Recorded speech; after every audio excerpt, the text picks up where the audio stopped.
Deus tem planos para cumprir em nossas vidas.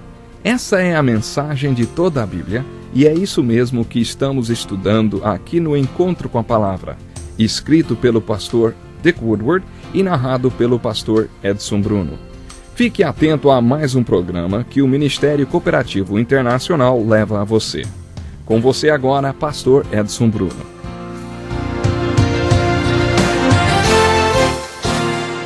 Olá, seja muito bem-vindo ao Encontro com a Palavra. No programa de hoje vamos estudar os 7 primeiros versículos da carta de Paulo aos Romanos, dando continuidade à introdução que fizemos nos 2 últimos programas. Ouça com atenção como Paulo iniciava suas cartas. Paulo, servo de Jesus Cristo, chamado para ser apóstolo, separado para o Evangelho de Deus, o qual foi prometido por ele de antemão por meio dos seus profetas nas Escrituras Sagradas, acerca de seu filho que, como homem, era descendente de Davi, e que, mediante o Espírito de Santidade, foi declarado Filho de Deus com poder pela sua ressurreição dentre os mortos, Jesus Cristo, nosso Senhor. Por meio dele, por causa do seu nome, recebemos graça e apostolado para chamar dentre todas as nações um povo para a obediência que vem pela fé. E vocês também estão entre os chamados para pertencerem a Jesus Cristo. A todos os que em Roma são amados de Deus e chamados para serem santos, a vocês graça e paz da parte de Deus, nosso Pai, e do Senhor Jesus Cristo. Você não acha a saudação e a introdução desta carta muito bonitas? O apóstolo Paulo estava se dirigindo não apenas aos romanos, mas a todos nós. 2000 anos mais tarde, ele estava contando um pouco sobre ele. Naquele tempo, uma carta era iniciada com a apresentação de quem a havia escrito.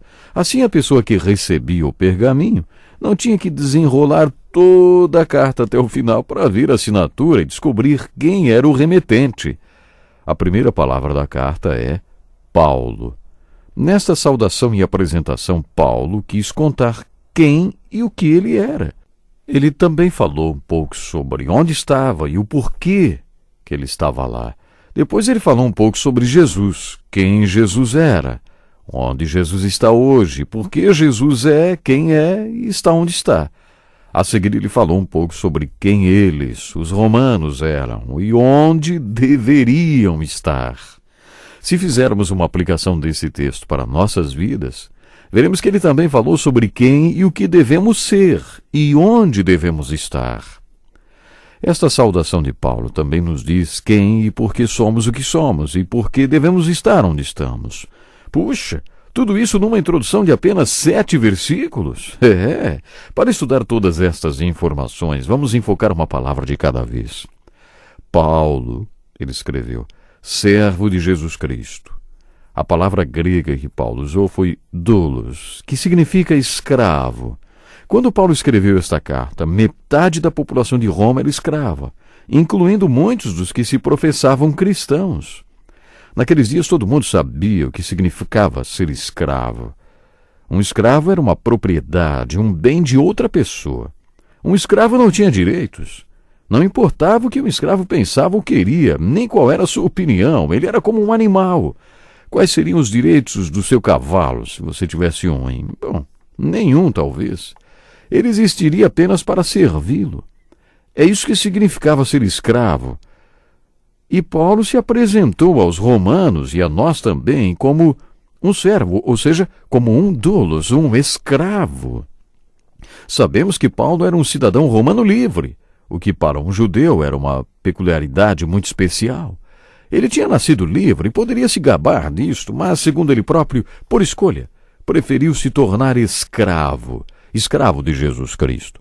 Se estudarmos mais a fundo essa palavra doulos, vamos ver também aí algo que significa algema, porque podemos dividir essa palavrinha como duo e vamos conferir aí algo semelhante a uma algema. Ou seja, Paulo considerava-se também algemado a Cristo, pronto para ir onde o mestre fosse, porque ele estava altamente ligado ou algemado a Jesus Cristo. Não é maravilhoso isto? Ele também afirmou que era um apóstolo chamado para ser apóstolo. Lembram? Ele escreveu assim: Muitas vezes a expressão para ser aparece na Bíblia em itálico porque não aparece no original grego. Portanto, ele apenas diz que era apóstolo chamado. O apóstolo tinha um dom e um ministério muito especiais na igreja do Novo Testamento. Jesus comissionou 12 homens para serem apóstolos. Um deles o traiu e teve de ser substituído. Lemos no primeiro capítulo de Atos que os apóstolos tiraram sortes e decidiram que o apóstolo substituto seria Matias.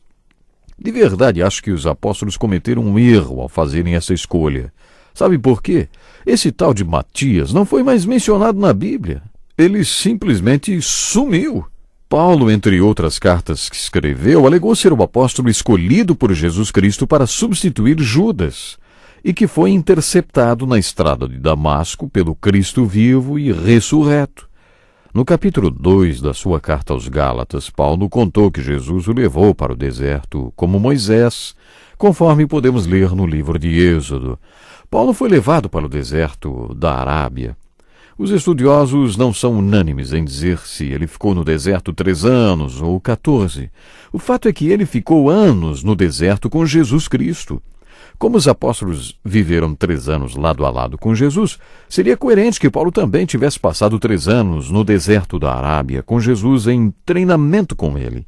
Durante este seminário no deserto, vamos dizer assim, Paulo alegou ter sido nomeado por Cristo para ser apóstolo no lugar de Judas e que, portanto, ele era apóstolo de Cristo tanto quanto os outros. 14 anos depois que sofreu aquela intervenção de Jesus Cristo na estrada de Damasco, Paulo contou em Gálatas, capítulo 2, que foi para Jerusalém encontrar-se pela primeira vez com os outros apóstolos. Eu não sei o que Paulo disse para aqueles apóstolos, o fato é que os convenceu que ele também era apóstolo, e por isso eles lhe ofereceram amizade e o reconheceram como chamado para ser apóstolo para os gentios, para o mundo não judeu, enquanto eles, os outros apóstolos, para o mundo judeu.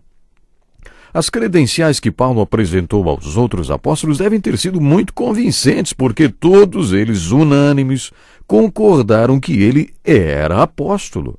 Por isso, Paulo escreveu em Romanos: servo de Jesus Cristo, chamado para ser apóstolo.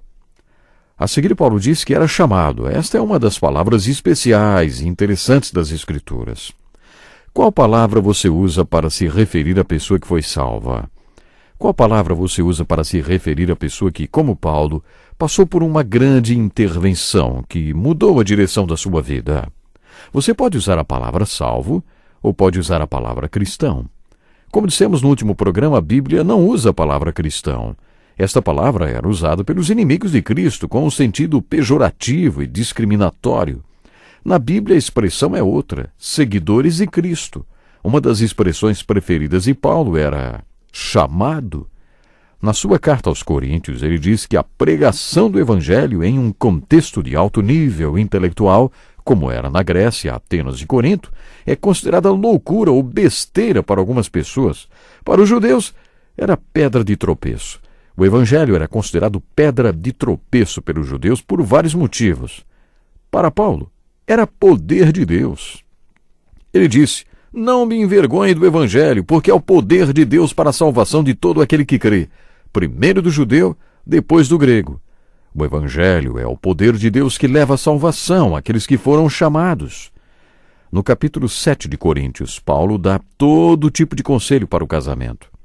Este capítulo, que é um manual para todo pastor conselheiro matrimonial, principalmente para elucidar questões difíceis, como, por exemplo, o divórcio, um dos assuntos de Paulo foi o casamento misto, quando os 2 cônjuges eram incrédulos ao se casarem e depois apenas um deles se converte. Qual deveria ser a conduta do casal neste caso? Bom, eu conheci uma mulher que tinha sido salva, mas seu marido não. E ela me disse que tinha ouvido falar do antigo costume romano de acorrentar o cadáver ao corpo do assassino como forma de tortura. Sabe o que ela me disse? É assim que me sinto. O que eu poderia dizer a ela? Paulo tem um ótimo conselho. Segundo Paulo, a decisão de como ficará este casamento está nas mãos do cônjuge incrédulo. Se ele escolher continuar o casamento e estiver satisfeito com seu cônjuge convertido, então o casamento deve continuar. Mas se ele desistir do casamento, é melhor deixá-lo ir. Paulo também falou sobre o que chamo de casamento misto maluco, quando os cônjuges já tiveram vários casamentos anteriores, se casaram e depois foram salvos. Sabe o que Paulo diz? Com quem você estava casado quando foi salvo? É com esta pessoa que você deve continuar casado. Isso é importante. E se os dois cônjuges desta união maluca foram salvos, eles devem pedir a Deus as bênçãos sobre esta união, porque, quando foram chamados, eles já estavam juntos. A palavra chamado é muito usada para se referir à pessoa que já passou pela experiência da salvação. Chamado de Deus. Paulo usa esta palavra se referindo a si mesmo. Servo de Jesus Cristo, chamado para ser apóstolo. Na estrada de Damasco, Paulo perguntou: "O que devo fazer, Senhor?" E o Senhor respondeu: "Levante-se e entre em Damasco, onde lhe será dito o que você deve fazer." Foi lá que Paulo recebeu o chamado e, conforme escreveu no capítulo 3 da sua carta aos Filipenses, passou o resto da vida obcecado em cumprir todas as instruções que o Senhor lhe deu, uma de cada vez. Este era o seu chamado, cumprir tudo que o Senhor lhe mandava fazer. Ele tinha sido chamado para ser apóstolo. Este chamado tinha um objetivo básico: pregar o Evangelho para todas as nações gentias em primeiro lugar, e também para o judeu e para o grego. Pregar o Evangelho. Pregar o Evangelho. Por isso Paulo afirmou que era chamado e separado, quer dizer santo. Ele tinha sido separado para o Evangelho de Deus. E ele não admitia distrações. Paulo, portanto, era um escravo e um apóstolo. Ele era separado. Essa palavra separado é incrível também. Ela vem do grego aforídeos, que significa demarcado com ferro quente. Poderíamos dizer que Paulo tinha sido marcado com ferro quente por seu dono. Quem era o seu dono? Jesus, a quem ele estava algemado. Jesus, a quem ele definitivamente pertencia. E onde Paulo estava cumprindo esse chamado, hein? Onde ele estava? Lendo essa introdução da carta, podemos responder esta pergunta: entre todas as nações. Os estudiosos acreditam que Paulo escreveu esta carta da cidade de Corinto durante sua terceira viagem missionária. Ele estava cumprindo o seu chamado. Ele tinha sido separado. Ele estava demarcado. Ele se considerava assim. E você também é separado para fazer algo para Jesus Cristo? Eu tenho certeza que sim. Pense nisso, no próximo programa vamos continuar. Que lição importantíssima. Obrigado, Pastor Edson Bruno. Prezado ouvinte, coloque em prática o que você ouviu aqui. Sem dúvida, sua vida será grandemente abençoada. Este é um estudo escrito pelo Dr. Dick Woodward, na voz do Pastor Edson Bruno. Escreva-nos e solicite o material.